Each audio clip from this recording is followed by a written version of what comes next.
പേര് Christina Augustine. ഞാൻ തലയോലപ്പറമ്പിൽ നിന്ന് വരുന്നു. സെൻറ്റ് ജോർജ് ഇടവകയിൽപ്പെട്ട ആളാണ്. എൻ്റെ അമ്മയുടെ പേരിലായിരുന്നു ഉടമ്പടി. ഞാനൊരു BSc നേഴ്സാണ്. എൻ്റെ അമ്മയുടെ 2019 ഉടമ്പടി എടുത്താണ്. അന്ന് ഞാൻ BSc നേഴ്സിംഗ് പഠിക്കുന്ന സമയത്താണ് അമ്മ എടുക്കുന്നത്. അങ്ങനെ BSc ഞാൻ കംപ്ലീറ്റ് ആക്കി വന്നപ്പോൾ തൊട്ട് എൻ്റെ വീട്ടിൽ എല്ലാവരുടെയും ആഗ്രഹമായിരുന്നു പുറത്ത് പോകണമെന്നുള്ളത്. അങ്ങനെ ഞാൻ OET പരീക്ഷ എഴുതി. പക്ഷെ എനിക്ക് കിട്ടിയില്ല. 2 പ്രാവശ്യം ഞാൻ OET എഴുതിയിട്ട് എനിക്ക് കിട്ടിയില്ല. അങ്ങനെ എനിക്ക് കിട്ടാതായി ഞാൻ ജോലിക്ക് കയറി. അവിടെ നിന്നുകൊണ്ട് ഞാൻ 1 പ്രാവശ്യം എഴുതിയപ്പം എനിക്ക് 2 സബ്ജക്റ്റ് കിട്ടി. ഞാൻ പിന്നെ ജോലിയൊക്കെ ജോലി നിർത്തി വീട്ടിൽ വന്നിട്ട് എഴുതാമെന്ന് പറഞ്ഞു. അങ്ങനെ ഞാൻ ജോലി നിർത്തി വീട്ടിൽ വന്നു. അപ്പോൾ എൻ്റെ പപ്പ ഹോസ്പിറ്റലിലെ സമയത്ത് ഈ 2 വിഷയം ഉള്ളത് കൊണ്ട് 2 വിഷയം മാത്രമായിട്ട് എഴുതിയെടുക്കാമെന്ന് ഞാൻ അറിഞ്ഞു, ന്യൂസിലൻഡിന് പോകാൻ വേണ്ടിയിട്ട്. അങ്ങനെ എൻ്റെ ഒരു കൂട്ടുകാരി വഴിയാണ് ഞാൻ അതറിഞ്ഞത്. അങ്ങനെ ഞാൻ ആ 2 വിഷയം മാത്രം എഴുതിയെടുക്കാനായിട്ട് 1 മാസമേ എനിക്ക് സമയം ഉണ്ടായിരുന്നുള്ളൂ. ആ 1 മാസത്തിനുള്ളിൽ എഴുതിയെടുത്തില്ലെങ്കിൽ എൻ്റെ ആദ്യത്തെ പരീക്ഷയുടെ എക്സ്പയറി ആയി പോകുമായിരുന്നു. അങ്ങനെ ഞാൻ പ്രാർത്ഥിച്ച് പരീക്ഷ എഴുതാൻ തന്നെ തീരുമാനിച്ചു. അതിന് മുന്നേ ഞാൻ ഇവിടെ വന്നു പ്രാർത്ഥിച്ചു. പക്ഷേ ഇനി 2 കാര്യങ്ങളുണ്ടായിരുന്നു. ഒന്ന് ഈ പരീക്ഷയും, ഇനി ഇത് കിട്ടിയില്ല എങ്കിൽ എനിക്കൊരു സീനിയർ കെയറിൻ്റെ ഇൻ്റർവ്യൂവും വന്നിട്ടുണ്ടായിരുന്നു. അങ്ങനെ ഞാൻ 2 കാര്യങ്ങളാണ് മാതാവിൻ്റെ അടുത്ത് വന്ന് പ്രാർത്ഥിച്ചത്. അങ്ങനെ ഞാൻ ജോസഫ് അച്ഛനെ കണ്ടു, പ്രാർത്ഥിച്ച് അച്ഛൻ എനിക്കൊരു കാശ് രൂപവും തന്നു. ഞാൻ ഇവിടുന്ന് ഏപ്രിൽ 25-ാം തീയതിയാണ് പരീക്ഷ എഴുതാൻ വേണ്ടിയിട്ട് പോകുന്നത്. അപ്പോൾ അതിൻ്റെ തലേ ദിവസം എൻ്റെ അമ്മ ആശുപത്രിയിൽ അഡ്മിറ്റായി. എനിക്ക് പ്രശ്നമൊന്നും ഉണ്ടായിരുന്നില്ല പരീക്ഷയ്ക്ക് പോണവരെ. ഞാനും പപ്പയും കൂടിയാണ് പരീക്ഷ എഴുതാൻ വേണ്ടി പോയത്. അങ്ങനെ ഞാൻ പരീക്ഷ എഴുതാൻ ചെന്ന് ഹോളിൽ കയറിയ സമയം തൊട്ട് എനിക്ക് ഭയങ്കര പനിയായി. ഞാൻ അവിടെ നിന്ന് തന്നെ ഒരു ടാബ്ലറ്റ് വാങ്ങിച്ച് കഴിച്ചു. പരീക്ഷ എഴുതാതിരിക്കാൻ പറ്റില്ലാത്തതുകൊണ്ട് മാത്രം ഞാൻ അറ്റൻഡ് ചെയ്യാൻ വേണ്ടിയിട്ട് കയറി. പക്ഷെ എനിക്ക് ഒട്ടും എഴുതാൻ പറ്റിയില്ല പരീക്ഷ. ഞാൻ പരീക്ഷ കഴിഞ്ഞ് വീട്ടിൽ വന്ന് ഹോസ്പിറ്റലിൽ അഡ്മിറ്റ് ആവുകയാണ് ചെയ്തത്. അങ്ങനെ എൻ്റെ പ്രതീക്ഷ ഇനി എക്സാം കിട്ടില്ല എന്ന് തന്നെയായിരുന്നു. അങ്ങനെ ഞാൻ അതോർത്ത് സീനിയർ കെയറിൻ്റെ കാര്യങ്ങളൊക്കെ ചെയ്തു. ഞാൻ ഓർത്തു അതായിരിക്കും എനിക്ക് വിധിച്ചിരിക്കുന്നതെന്ന് ഓർത്തു ഞാൻ അതിൻ്റെ കാര്യങ്ങളെല്ലാം ചെയ്ത് പൈസ എല്ലാം അടച്ചു. അങ്ങനെ ഞങ്ങളുടെ എക്സാമിൻ്റെ റിസൾട്ട് ഹോൾഡായിരുന്നു. വീണ്ടും 2 ആഴ്ച കഴിഞ്ഞിട്ടാണ് വരുന്നത്.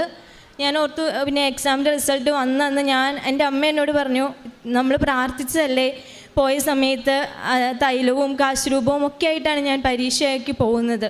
അപ്പം അമ്മ പറഞ്ഞു, നമുക്ക് വെറുതെ ഒന്ന് നോക്കാം മോനെ, എങ്ങനെയുണ്ട് എന്ന് നോക്കാമെന്ന് പറഞ്ഞു. അങ്ങനെ ഞാൻ എക്സാമിൻ്റെ റിസൾട്ട് നോക്കി. ഞാൻ എഴുതിയ 2 വിഷയവും B ഉണ്ട്. ഞാനത് പാസ്സായി. അങ്ങനെ ഞാൻ ന്യൂസിലൻഡ് പ്രോസസ്സിങ്ങിന് സ്റ്റാർട്ട് ചെയ്തു. പക്ഷേ അതിനുള്ള പൈസ നല്ലൊരു എമൗണ്ട് ആകും. ആ സമയത്ത് ഞങ്ങളുടെ കയ്യിൽ ഒരു വഴിയില്ല പൈസയ്ക്ക് വേണ്ടിയിട്ട്. കാരണം ഞങ്ങളുടെ കയ്യിലുണ്ടായിരുന്ന പൈസയൊക്കെ സീനിയർ കെയറിന് വേണ്ടിയിട്ട് അടച്ചു. അപ്പം 7 ലക്ഷം രൂപയാണ് ഞങ്ങൾ അടച്ചത്. പൈസ തിരിച്ചു കിട്ടുമെന്ന് ഒരു പ്രതീക്ഷ ഉണ്ടായിരുന്നില്ല. അങ്ങനെ ഞാനും എൻ്റെ അമ്മയും കൂടെ പ്രാർത്ഥിച്ചു. ഇവിടെ വന്ന് പ്രാർത്ഥിച്ചു. ഞങ്ങൾ വീട്ടിൽ ചെന്ന് ഇവിടെ നിന്ന് പോണ വഴിക്ക് തന്നെ ആ ചേട്ടൻ എന്നെ വിളിച്ചു പറഞ്ഞു, ആ പൈസ ഞാൻ തിരിച്ചു തരാം എന്ന് പറഞ്ഞു. അങ്ങനെ എനിക്ക് ആ പൈസ തിരിച്ച് ലഭിച്ചു. 1 രൂപ പോലും ഇല്ലാതെ എനിക്ക് ആ ചേട്ടൻ തിരിച്ചു തന്നു. അതിനുശേഷം പ്രോസസ്സിങ് തുടങ്ങിയെങ്കിലും അതിനൊരു 13 ലക്ഷം രൂപയാകും. അത്രയൊരു പൈസ ഞങ്ങൾ കൊണ്ട് ഈ സമയത്ത് എടുക്കാൻ പറ്റില്ലായിരുന്നു. അങ്ങനെ ഞങ്ങൾ വിഷമിച്ചിരുന്നപ്പോൾ എൻ്റെ അമ്മയുടെ അപ്പൻ അമ്മയുടെ വീടിൻ്റെ ആധാരം ആങ്ങളയുടെ പേരിലാണ്. അത് തന്ന് സഹായിക്കാമെന്ന് അമ്മയുടെ ആങ്ങളെ സമ്മതിച്ചു. അങ്ങനെ എനിക്ക് അതും ലഭിച്ചു. ഞങ്ങളത് വെച്ച് ലോൺ എടുത്തു. അങ്ങനെ ഞാൻ എൻ്റെ പ്രോസസ്സിങ് സ്റ്റാർട്ട് ചെയ്തു. പക്ഷേ എൻ്റെ ആദ്യത്തെ സ്റ്റെപ്പ് എന്ന് പറയുന്നത് CGFNS ആയിരുന്നു. അത് സ്റ്റാർട്ട് ചെയ്തപ്പോൾ എൻ്റെ രജിസ്ട്രേഷൻ്റെ കാര്യം പറഞ്ഞ് എനിക്കൊരു ഇഷ്യൂ ആയി. മുന്നോട്ട് പ്രോസസ്സിങ് പോകാതെയായി. അങ്ങനെ റിപ്പോർട്ട് വരുന്നില്ല. എന്നേക്കാൾ കഴിഞ്ഞ് ചെയ്ത എൻ്റെ എല്ലാ കൂട്ടുകാരികൾക്കും റിപ്പോർട്ട് ലഭിച്ചു. അങ്ങനെ ഞാൻ അവസാനം ശരിക്കും തകർന്നു. ഇത്രയും പൈസയെല്ലാം കൊടുത്തിട്ട് ഞാൻ ഓർത്ത് ഇനി പോകാൻ പറ്റില്ല എന്ന് വിചാരിച്ച സാഹചര്യമായിരുന്നു. അങ്ങനെ ഞാനൊരു ദിവസം ഇവിടെ വന്ന് എൻ്റെ അമ്മയും ഞാനും കൂടെ വന്ന് ഇവിടെ നിന്ന് കരഞ്ഞ് പ്രാർത്ഥിച്ച് തിരിച്ച് ചെന്ന് ഞാനൊരു ഡേറ്റ് ഇട്ടിട്ടാണ് പോയത്. ഇവിടെ നിന്ന് ഓഗസ്റ്റ് 14-ാം തീയതി. അങ്ങനെ ഞാനിവിടെ നിന്നൊരു ഡേറ്റ് ഇട്ട് പോയി. അവിടെ ചെന്ന് വീട്ടിൽ ചെന്ന് പ്രാർത്ഥിച്ചു. ഞാൻ ചൊവ്വാഴ്ചകളിലെ ധ്യാനങ്ങൾ മുടങ്ങാതെ കൂടി. അമ്മയുടെ കൂടെ പത്രം കൊടുക്കാനും കാര്യങ്ങൾക്കെല്ലാം ഞാൻ പോകും.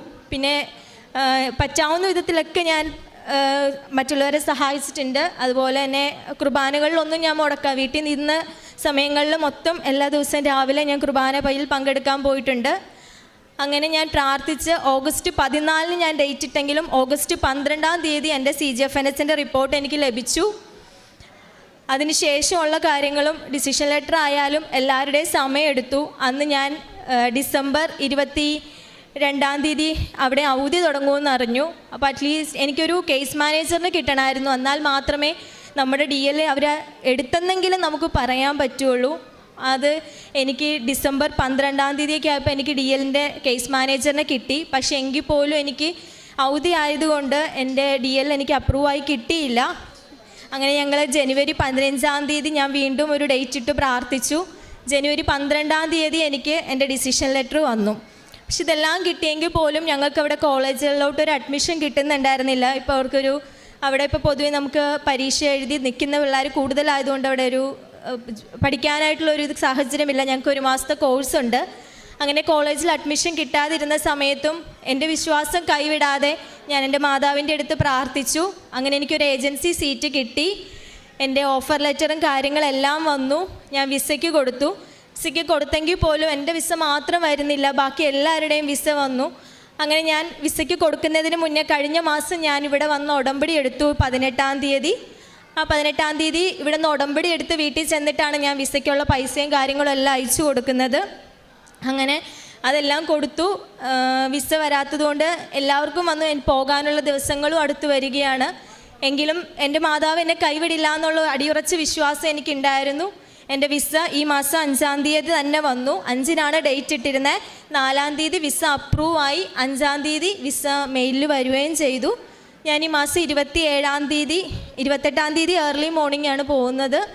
എനിക്ക് തന്ന എല്ലാ അനുഗ്രഹങ്ങൾക്കും ഒരുപാട് നന്ദി ഞാൻ പറയുവാണ്. പ്രാർത്ഥനയിൽ ഞാൻ അമ്മയോടൊപ്പം ഞാൻ എല്ലാ കാര്യങ്ങളിലും പ്രേക്ഷിത പ്രവർത്തനത്തിന് പോവായിരുന്നു. ഇവിടുത്തെ ധ്യാനം മുടങ്ങാതെ കൂടുന്നുണ്ട്.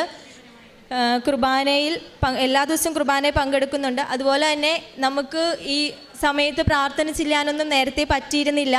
ഉടമ്പടി എടുത്തതിന് ശേഷം കറക്റ്റ് സമയത്ത് എല്ലാ ദിവസവും പ്രാർത്ഥനയ്ക്ക് ഇരിക്കും. പള്ളിയിൽ പോകാനായിട്ടുള്ള മടി അങ്ങനെയൊന്നും ഉണ്ടായിരുന്നില്ല. എല്ലാം കറക്റ്റായിട്ട് ചെയ്യാനായിട്ട് മാതാവ് എന്നെ ഒരുപാട് സഹായിച്ചു.